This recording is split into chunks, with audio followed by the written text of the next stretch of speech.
In 2008, on a trip to the Yucatan Peninsula in Mexico, I was to meet and film a group of guys that know a bit about estimating fear. When you first arrive in a place like this, with its bustling tourist areas and beautiful people and scenery everywhere, you would have to think that the biggest challenges faced would be running out of sunscreen, stubbing a toe on the beach, or water in your snorkel. With the world's busiest cruise ship port, where people by the thousands come to soak up the sun on its unparalleled beaches, to dive into the crystal blue Caribbean Sea with its amount of marine life so vast, one could spend years swimming and diving here and never completely witness all that it has to offer. Or venture into pristine jungle to experience a once-in-a-lifetime opportunity to spend time with a multitude of wildlife unique only to this area. Not to mention the ongoing mystery of the Mayan civilization that at one time numbered over 10 million people and whose remnants still remain strong and intact, reluctantly giving up their long-held secrets little by little to the modern-day explorer. So what does estimating fear have to do with any of this? The answer to that question is that wherever you are standing in the Yucatan Peninsula, chances are it is directly below your feet. You are in the heart of underwater cave diving in Mexico.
This is Steve Bogaerts. Steve is an underwater cave explorer with over 6,000 dives into what is considered by many to be the most challenging and dangerous environment found anywhere in the world.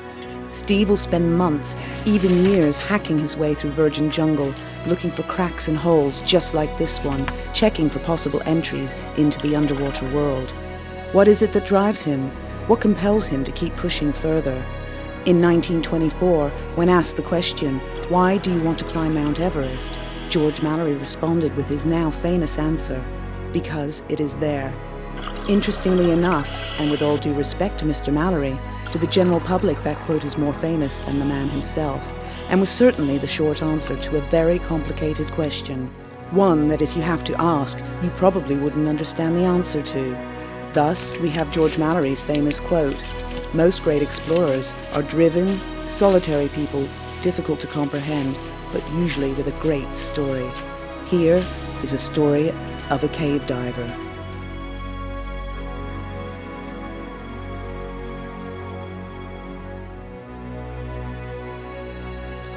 Originally I'm from London, England. I actually learned to dive in the Maldives while on holiday. And then all the rest of my diving after that, and my diving education, took place in the UK, and it was mostly wreck diving in fairly challenging conditions, cold water, dark, lots of current. So it was a good preparation for all the diving that I would do in other parts of the world later on. I always had an interest in cave diving, even before I became a diver actually, so the idea of cave diving always fascinated me, so it was something that I always knew that I wanted to do. And I actually started cave diving in the UK, but just a very small amount of cave diving that I did there. And that's very different to the type of cave diving we have here. It's usually very shallow, very short sumps in freezing cold water and zero visibility. And you usually have to do a bit of dry caving to get anywhere near the water anyway. So quite different to sort of driving up to a cenote in your car, putting your gear on and just jumping into this crystal clear water that's 26 degrees centigrade. I first came to Mexico about 10 years ago to get further cave training and fell in love with the caves here. And it was a life-changing experience. Cave diving is very dangerous, it's very addictive. Once you've actually dove in the caves here, then the chances are that it's going to change your life forever, and it certainly changed mine because I knew at that point that I was going to have to come back here full time and spend some time here exploring. And when I originally moved back here, which was about 8-9 years ago now, I really only intended to be here for a year or so and do more diving in the caves and maybe even possibly do a little bit of exploration. Well, here I am 8 years later, still diving in the caves, still exploring, still enjoying it, still finding new challenges, still really totally fascinated in what I'm finding and what I'm discovering, and still with lots of new challenges ahead of me and way more cave to explore than I have the time or money to pursue, unfortunately. After agreeing to let me follow him around with a camera for the next week, I meet up with Steve at the fill station to pick up tanks. He has some exciting new leads to follow on some virgin cenotes deeper in the jungle. But for today, he needs to finish resurveying some older existing exploration lines. Steve will pick up full tanks of air here, first checking the gas mixture of each to make sure that they're correct for the day's particular dive plan. There are many different gas mixtures, and he knows that the wrong mix could at the very least cause serious problems and possibly be fatal. He will double check and we will be on our way. As Steve begins repacking his gear for the drive, he finds a bit of a surprise in his wetsuit. See the babies on the back?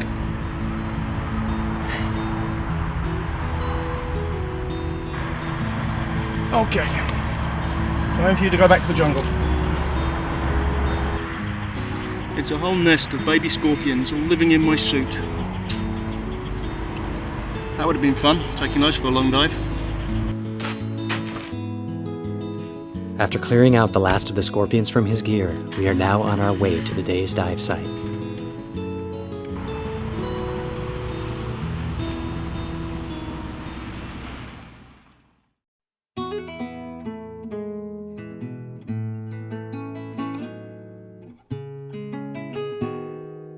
Okay, that's the last of the gear. This is the pit. It was originally discovered in 1996 by Dan Linz and Kay Walton when they were exploring a remote tunnel off the Dos Ojos system. It is 400 feet to the bottom, with numerous cave passages. It has been extensively explored by cave diving legends such as Paul Heinerth and Bill Phillips. It is from here that Steve has done some of his most challenging exploration, laying line back thousands of feet at depths approaching 400 feet, with dives up to 11 hours long in areas previously thought to be all but impassable. I was diving solo with a double redundant closed circuit rebreather system, which gave me like 24 hours of life support. We're expecting the dive to be around about 10 to 12 hours long. It was actually 10.5 hours surface to surface time, which included the descent, the bottom time, the ascent and the decompression that I was doing during the dive. I had a whole support team out here with me, and the dive wouldn't have been possible without those people assisting me to do what I did, you know, to put someone on the end of a line like that. There's a whole team that come behind them and put them there. And I was able to actually explore and survey almost 1,000 feet of new cave at an average depth of about 330 feet, maximum depth 360 feet. After lowering his tanks and scooter down into the water, the diver will be on to carefully assembling and checking his gear. Then we will make our way to the water's edge for the 25-foot plunge to the cenote below.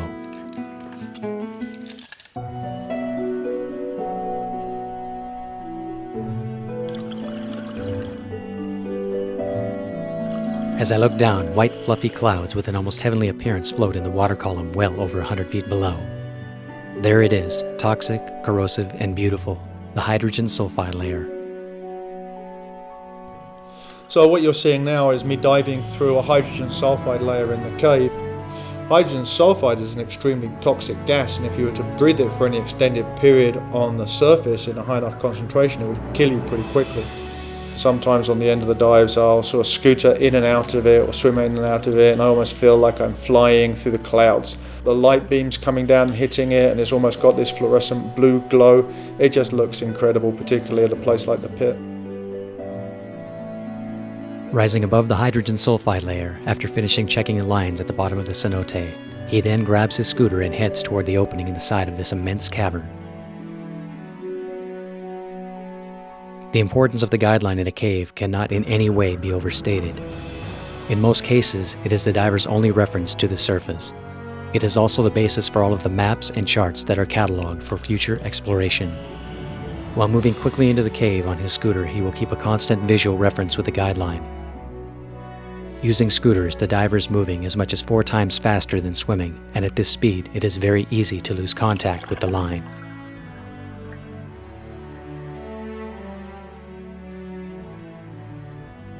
These divers encounter many amazing things while exploring these systems.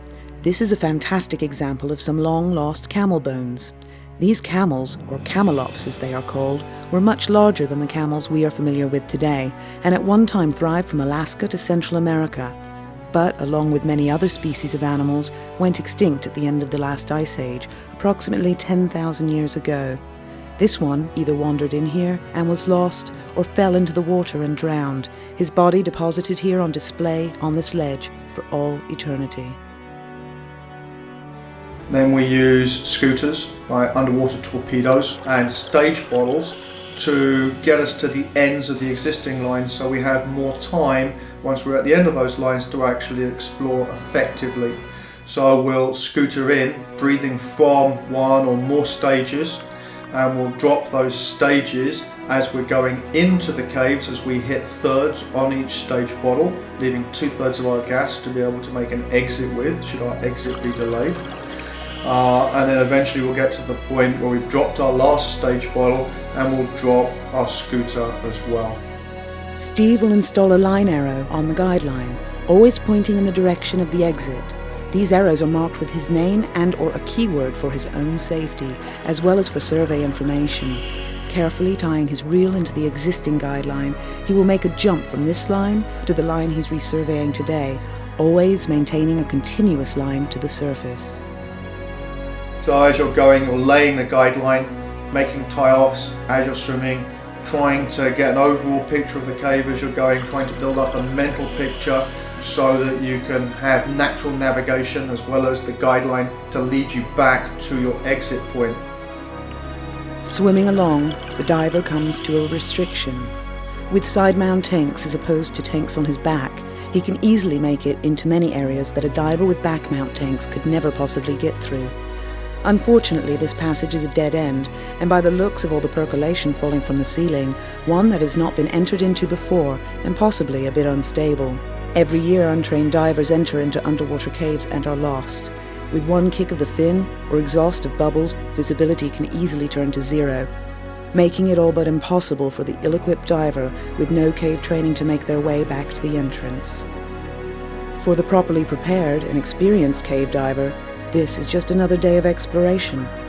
Undeterred, he presses on.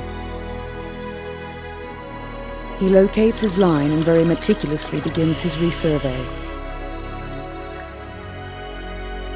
So as you're swimming along the guideline, every tie-off becomes a survey station, and you're going to collect at least 3 pieces of information at each survey station. You're going to collect a depth, you're going to collect a compass azimuth to the next survey station, and you're going to get the distance between those stations. And it's very important that the guideline is laid well so that it's safe, so we can follow it back. It's our primary reference back to the surface, but also so that we can gather all our survey data accurately and efficiently as well.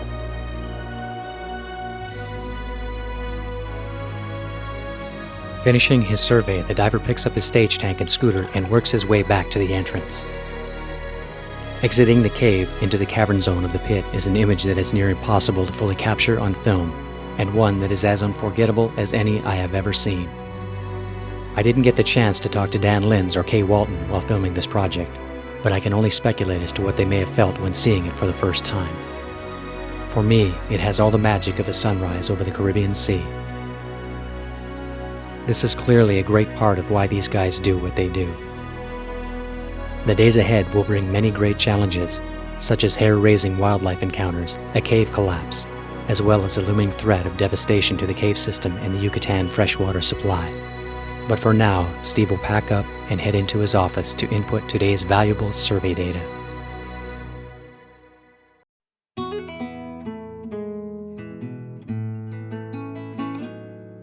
The day begins with another aforementioned beautiful Caribbean sunrise. After my morning coffee, I am off to meet Steve and Robbie Schmittner at Xibalba. Robbie is Steve's longtime exploration partner. Xibalba is a local dive shop belonging to Robbie and Annika Schmidner. The Mayan word Xibalba roughly translates into place of fear or phantoms, a wonderful place dedicated to sickness, starvation, fear, destitution, pain, and ultimately death. What a cute little name for a dive shop that specializes in one of the world's most dangerous activities. When you meet Robbie, it all sort of makes sense. He has a great sense of humor and a carefree and likable way about him. It's easy to see why Steve thinks so highly of him. This cave here, that is what we've been into. It's a shoal right behind the mosquito, aptly named. Yeah, behind the fireman station. This is Herradura we're gonna go today, where we get help in getting in. Yeah. And then the original data of it was just that part from here to there, and in 4 dives there made the cave like triple the size what it was. Robbie's been living out here in Mexico now for the last 10 years. He has a family here, he has 3 children. He's originally from Germany. From southern Germany. He learned to dive in southern Germany. He came to Mexico because of the diving and did his first sort of cenote and cavern and cave dives here, and pretty much fell in love with the area, and it became an addiction for him just like it is for me, and he realized that he was going to have to move back here full time, which is what he did, and he started working at a dive shop in Tulum, and in his free time he would go out and go exploring. And over the years, as he got more experience, he became a cave instructor and eventually opened his own dive shop, which is now very successful, and is continuing to explore in the cave systems down here, which is his passion, just as it is for me. Robbie and I have been exploring together now for about the last 6 years, and we work really well together as a team. It's really fun working with Robbie. We both have strengths that complement the other person's abilities and strengths. One of the misconceptions that a lot of people have is that Robbie and I dive together all the time, although that's actually not really the case, and we very rarely, if ever, dive together, although we are exploring together. So Robbie will be exploring a cave system from one direction towards me, and I'll be exploring another cave system from another direction towards him, trying to make a connection, for example. You know, we discuss exactly what we're doing and how we're going to do it. We help each other with cutting trails and getting equipment to the water and getting each other in and out of the water. But most of the dives we do are actually solo dives. So we're not actually in the water together at the same time in the same place. So what's your plan for today? Well, you carry all my gear to that entrance right here. Sure. Do that for me. I get dressed and then I dive down here. You can get dressed by yourself, you don't want me to help you do that. Well, a helping hand is never bad, is it? You get more than a hand, boy. We're gonna go down here, actually upstream. Steve will spend this morning helping Robbie carry gear out to an important site that Robbie is exploring. He will not be diving himself, but instead it is his turn to be the pack mule for Robbie. It is hot and incredibly hard work, but the two happily take it all in stride as they fight to make their way through the heavy jungle and hungry mosquitoes to the cenote, I think grateful for each other's company. Here we are, Herradura. I don't think this place is going to turn into a snorkel club. Well, they've just put 2 big excavators on it, and you're right there. You're right. So here's the guideline tied off on the surface, so we can GPS this point, so we can begin our survey data from, so that it georeferences all the various different cave systems we're exploring. And then the guideline obviously is continuous throughout the cave.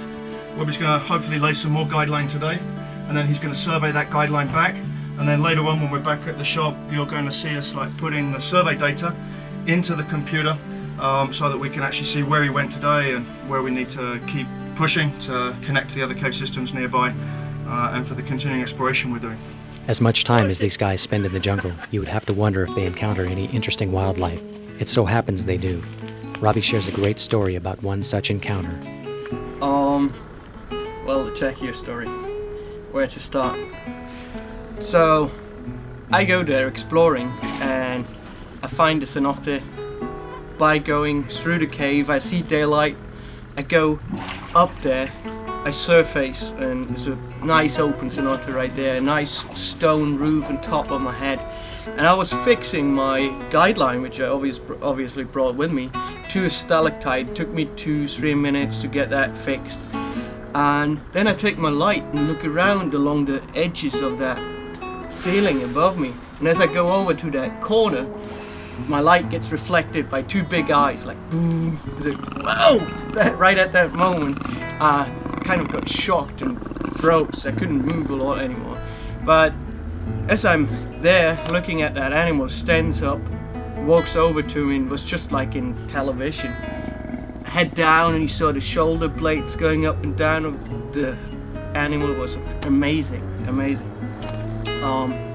It came over and stand right 5 meters in front of me, big head like that, looking at me, and probably didn't know neither was in the water there. I didn't smell like a human. I just came out of the water, and I was just like up to here out of the water, and looked at me. I looked at him, and my idea was to blend him, you know? So I started walking up and down the waterline, looking at me. What is that weird thing there in the water? And as I'm there sweating like a pig, basically, my mask starts to fuck, and I couldn't see him anymore, and the whole situation got more and more stressing. So I tried to get that mask off my head, and then the Jaguar just stands right in front of me, looking at me, and suddenly goes down like that. And I was scared he would jump now. I go backwards and notice that I till here stuck in mud. So I couldn't get away, but by trying to get backwards, I put the light down, and the Jaguar stand up again. What the hell is that? I put my light up again, and it went down again. So what he tried to do was to look what is behind that light. After time passed by, I switched off the light. I couldn't do anything, but the Jaguar walked up and down the waterline into the daylight, and you saw the fur really nicely, brilliant, shiny, beautiful animal. And then after a while, it turned around, went behind a big boulder, and one more look, oh, that weird creature is still there, and then disappeared in the jungle. Checked my computer, it was 10 minutes surface time. That was amazing, amazing scene. As Robbie finishes gearing up for his exploration, Steve is already busy making some exploration plans of his own. Alright, you mind coming back for me in 3 hours, something like that? Alright, man. Cool. Good. Have a good dive. Good luck. Thanks.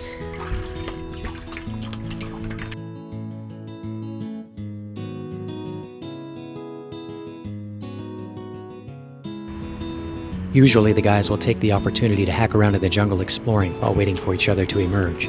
But today, Steve has other plans. Since we are only 30 minutes away from a small airstrip near Playa, he will take an hour or so to fly over an area of interest. He has gotten a tip on a cenote that is out a bit off the main road, but with a location that holds promise for a connection that they have been working on for quite some time. It is interesting to note that in this area the ground is like Swiss cheese. Virtually all of the water used for everything from drinking to watering plants comes from this underground cave system, and they are all connected.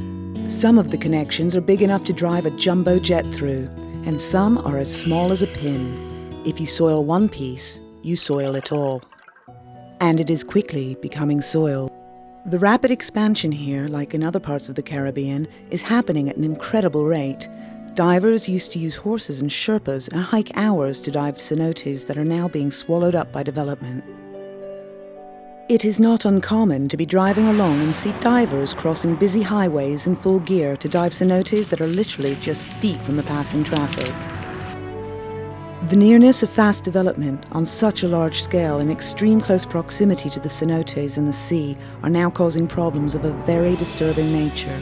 Recently, a piece of film has surfaced that was shot in a cave very close to where Robbie is diving today. Here it shows definitive proof of the pollution that is enveloping these once pristine caves. This bacteria is feeding on human waste and is spreading from underneath coastal boomtowns at an alarming rate.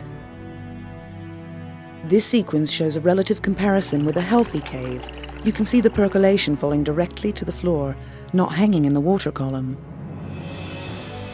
This clip shot at the same spot a minute later shows more of the same, but also shows a blind cavefish in the foreground, a really nice indicator of a healthy area of cave. This film has received national media coverage and has been a great tool in educating builders on the delicate balance between growth and conservation in this area. The goal of these divers is not to stop growth, but to help educate developers to grow responsibly by raising their awareness about the fragile ecosystem that without life could not exist in this or any part of the world. Of course, whatever you see from the air, just because you've seen it from the air doesn't necessarily mean that it's very easily accessible. So the other thing we'd be looking for are any kinds of trails or mansuras or roads that are close to these target sites that we've identified to make getting there as logistically easy as possible. Sometimes that's not the case and you may have to hack your way through the jungle for several kilometers to be able to get to these places. And then, to be honest, when you see it from the air, you don't really know what its potential is until you actually go there and dive in. It looks as though he has found the cenote he is looking for. We will pass over a couple of times to be sure. The spot will be carefully marked with a GPS so it will be identifiable from the ground on tomorrow's exploration. Steve will go back, pick up Robbie, and take him to the dive shop, where they will enter Robbie's survey information into the database and see what his cave looks like. 16, 24, nice long shots, big cave. 17. What we got back from his dive, we just finished inputting all the survey data that Robbie collected while he was diving. So now we need to see how the map looks with this new survey data added onto the map. So let's actually process and view the cave. Okay, so this is all the caves in the region, but the one we're interested in is one Robbie was in today, which is Archaeological down here. Okay, and I think this is the line you laid today, right, Robbie? Yeah. Yeah. Of these two lines. So the cave has grown, just not in the direction that we'd like it to grow.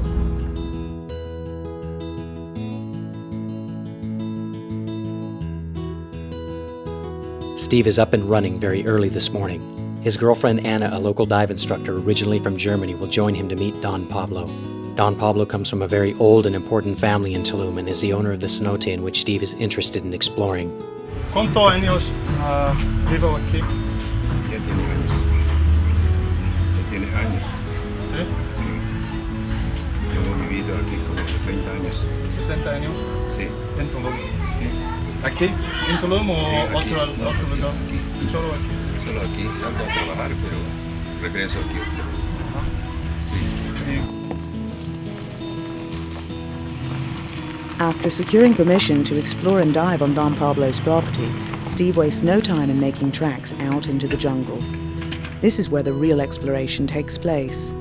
Steve wastes no time in getting into his hiking gear and getting the machete sharpened. He will mark where he has left the truck on the GPS and check the direction of travel one last time before getting on his way.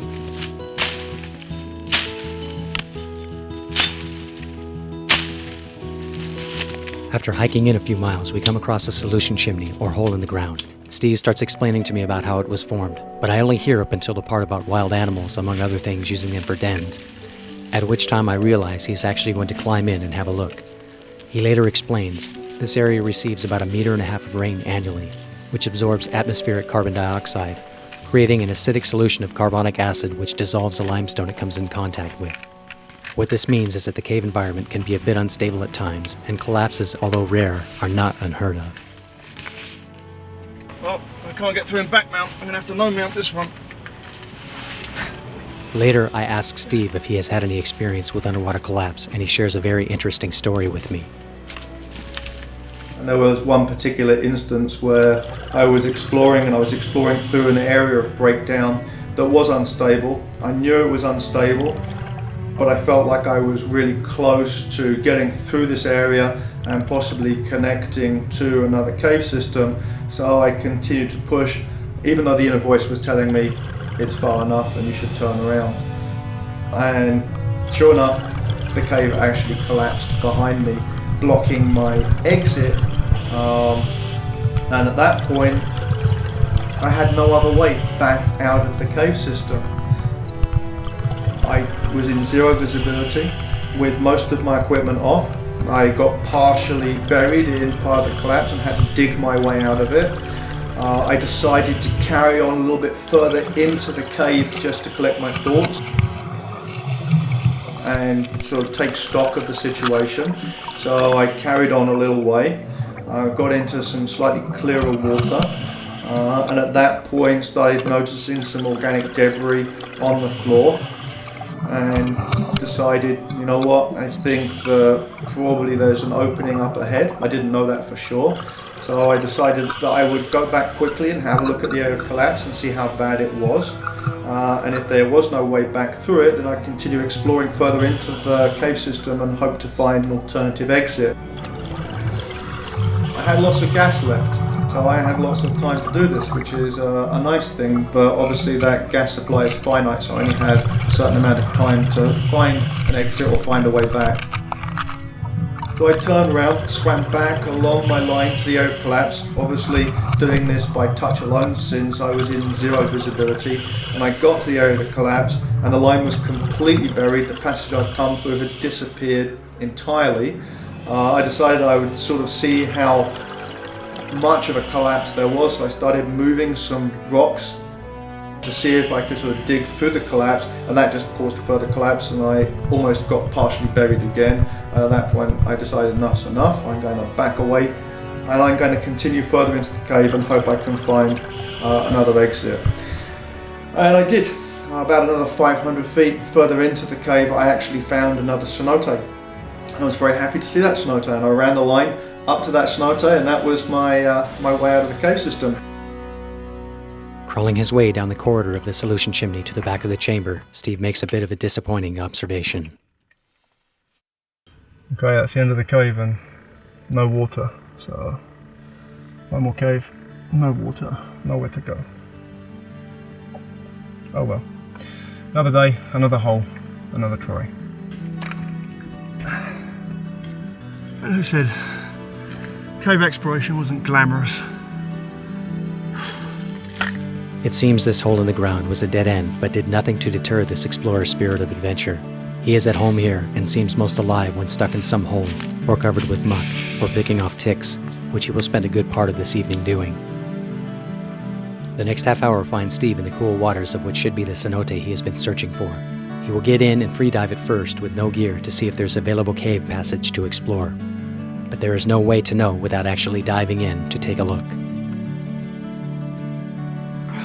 Okay, so now we find out whether all that effort was worth it. Let's see if there's any cave here.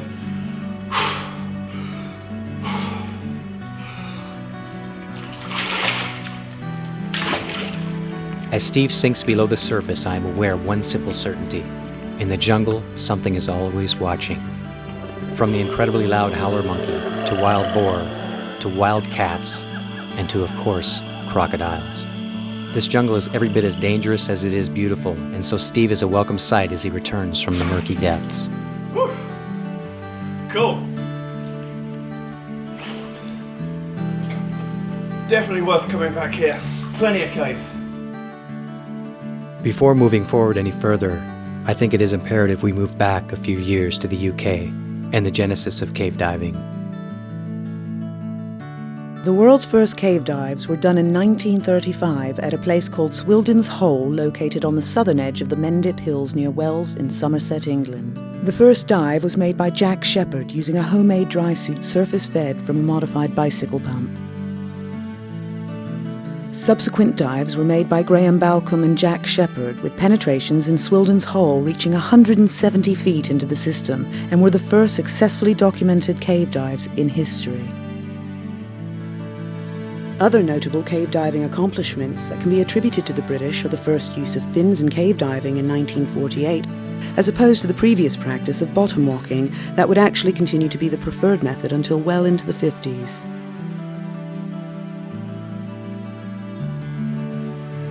Mike Boone in 1962 was the first to use a single hose regulator, the first to use side mount tanks, and also popularized the use of pressurized air and open circuit diving, as opposed to oxygen rebreathers that limited divers to shallower depths in the caves. Mike Wooding, a pioneer in the use of back mount cylinders in the caves, is credited with being the first diver to reach the 1,000-foot penetration mark. The 70s saw the likes of divers such as Martin Farr, John Parker, Oliver Stratham and Jeff Yeadon pushing each other further to new limits, with Stratham and Yeadon in 1979 reaching a penetration of 6,000 feet on a single dive, and Farr reaching a depth of 150 feet, both records at the time.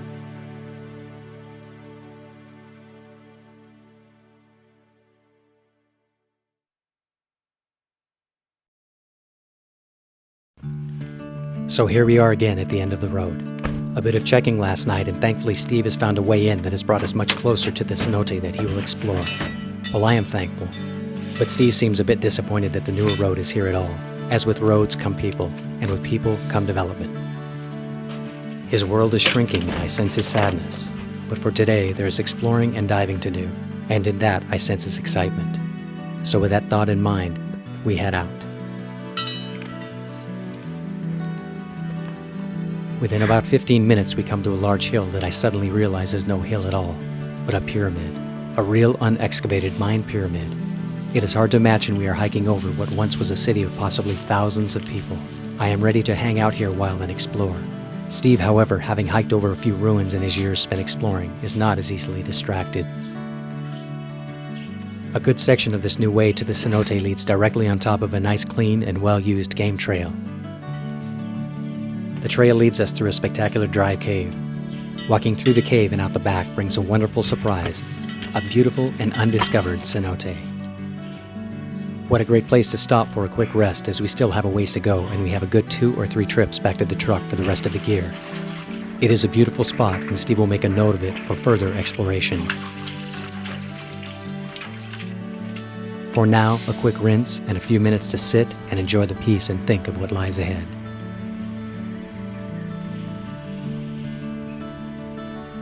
With the heat of the day at its peak, the well-rested explorer will make the long, hard push to our final destination to drop his 120-pound load of tanks before returning twice more to the truck for the rest of his dive and overnight gear. We have arrived, and it is just as serene and peaceful as we left it the day before. Everything seems perfect except for the fact that a rather large crocodile along with a snapping turtle have taken up residence in the cenote. Steve is completely unfazed and is ready for a quick break before heading back to the truck for the next loads. Welcome to my world.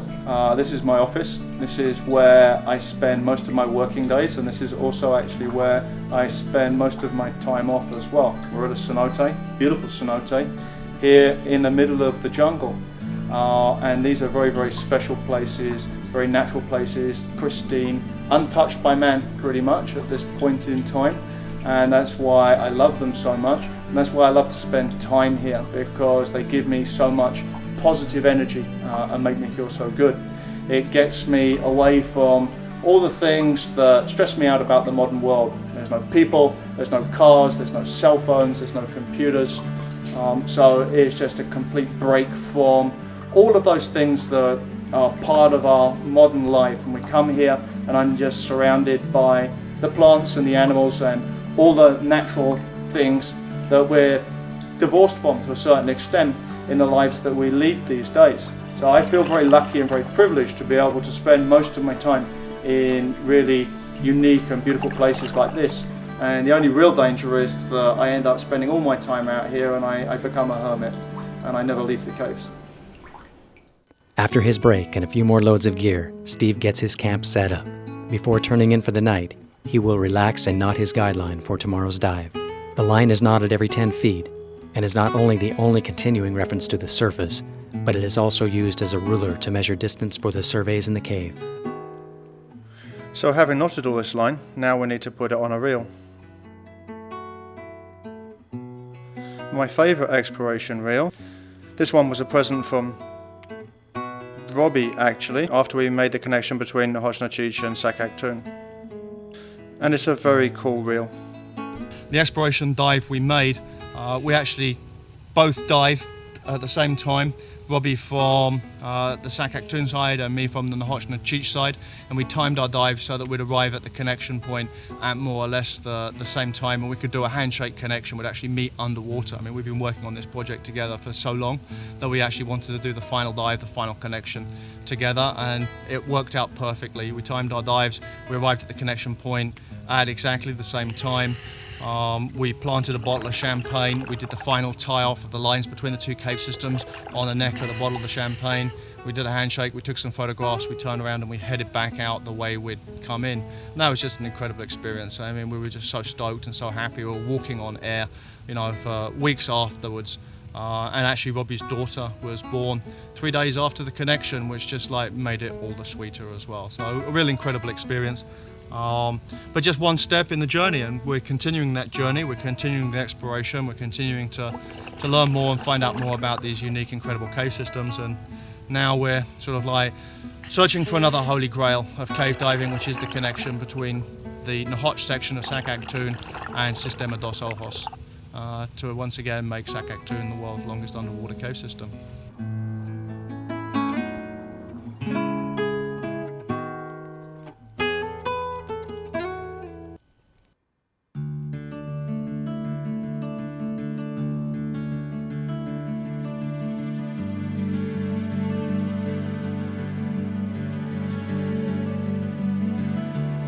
Another beautiful jungle morning. Steve is eager to get into the water and find out if all of his hard work has paid off. As luck would have it, another visitor has moved into his wetsuit. This is so common, Steve hardly acknowledges it, except to make sure that it isn't hurt when he returns it gently back to the jungle. The diver will take his time assembling his gear, carefully taking stock of each piece of equipment. He does not want to get back into the cave and discover an important part of his life support has been forgotten or neglected. Steve glides into the cenote. The crocodile that has been standing guard all night nearby suddenly opens his mouth in a seemingly aggressive manner. The diver moves in, unimpressed by the large croc's behavior. He has seen it many times before and is comfortable with the knowledge that what seems like an aggressive gesture on the part of the crocodile is actually his way of reducing his body temperature. As he sits quietly with his mouth open, his body heat is lost through the soft, moist skin of his mouth and tongue. Steve ties off his guide line, installs his line arrow, and sinks into the cavern. There are simply no words to describe the majesty of free-falling in a space like this. Looking out from the cave into the beautiful cavern zone, it is hard to imagine the danger and risk that lay just a few feet behind me, and the incredible strength, determination, and tenacity it takes to explore it. Swimming along, the diver suddenly stops. He has seen something of interest. On closer inspection, he finds himself staring at what looks quite possibly to be human bones. After a moment, he realizes that is exactly what they are. Finds such as these are becoming more and more common in this area, with more divers venturing into these caves. A recent team of scientists and archaeologists have just uncovered 4 skeletal remains that radiocarbon dating showed to be between 11,000 and 14,000 years old not far from here, making them the oldest ever found in the Americas. During the last ice age, sea level was as much as 200 feet lower than it is today. These remains are roughly 2,500 feet back in the cave and in approximately 60 feet of water. It is possible that this poor soul walked into this cave looking for shelter or hiding from an enemy, only to be lost. These types of finds are not to be handled in any way, but are to be reported to the Mexican Instituto Nacional de Antropología, or INA, for further research and cataloging. As I film Steve laying line, I am taken back to all of the fascinating things I have seen in these caves. There are places that are so incredibly beautiful, there is no way to show them as they actually are on film, and no words that can accurately describe them. There is the hydrogen sulfide layer that I can only describe as Beauty and the Beast, unbelievable to look at, but has a foul odor and can burn like acid. There is the halocline where the fresh water sits on top of the saltwater lens, and when disturbed mixes like oil and water, and when left undisturbed, gives the appearance of swimming through a sheet of glass. And if there was ever any question about the water in these caves flowing like an underground river, You only need witness the flow of the halocline on the ceiling of this cave. They are the ancient Mayan pots that seem to talk to you from the past, reminding you that there were people here thousands of years ago that worked and lived much as we do today. They are the bones of the owners of those pots that felt and learned and loved, that I somehow get the feeling would rather not be a mystery or piece to anyone's puzzle, but would just rather be left alone. And there is the strength and determination of the cave diver who pushes himself and that of his environment to see and discover more, to know more, not just for themselves, but for all of us. Steve will finish his exploration of this cave today. He may or may not get what he came for, but one thing is certain, he will continue to explore these underground treasures, hoping in the near future to make the Holy Grail connection between Sac Actun and Dos Ojos. And that connection will be a great thing when it is finally made, but this is just a small part of the big puzzle of why these explorers put their lives on the line. As of today, December 30th, 2008, 30% of the world's population does not have a sufficient clean fresh water supply, and that number is growing very rapidly. Because of the work done by Steve, Robbie, and others like them, there is hope that we can shrink that number. In a world where talk of gas and oil are the big topic of the day, at the end of the day, it is only water that we cannot live without.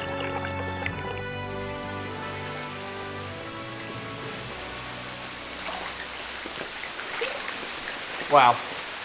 Amazing cave. Really beautiful. Great dive. Fresh water is one of the non-renewable natural resources that we all need to safeguard. And there's so little study and understanding about aquifers, about groundwater, about flow through groundwater and everything else, that they definitely need a lot more study and a lot more understanding. And the work I do as an explorer hopefully lays the pathway that the scientists and the experts can follow along behind me, and they can learn more about this environment, they can learn more about the hydrology of this environment, and that way we can understand it better and we can appreciate it more, and we hopefully can get it the conservation and protection that it needs, because all of us, all the ecosystems, all the plants, all the animals are dependent upon this fresh water here and in other parts of the world, and we really need to protect and conserve it. So we'll be back here again tomorrow doing some more diving, some more exploration, trying to understand a little bit more about this truly amazing world that we live in. Yeah, life doesn't get any better. I'm happy.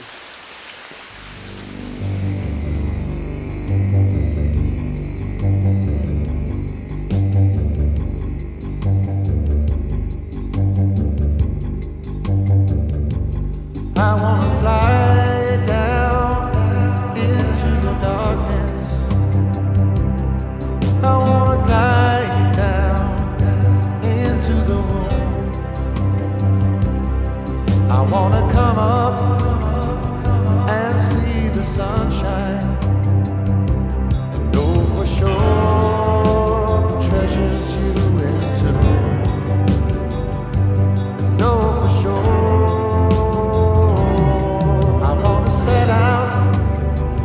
Across the jungle, I wanna dive through your crystal doors. I wanna be lost and know that I'm still home. I'll pay the cost. I want to know you more. I'll pay the cost. I've got to know you more.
shine.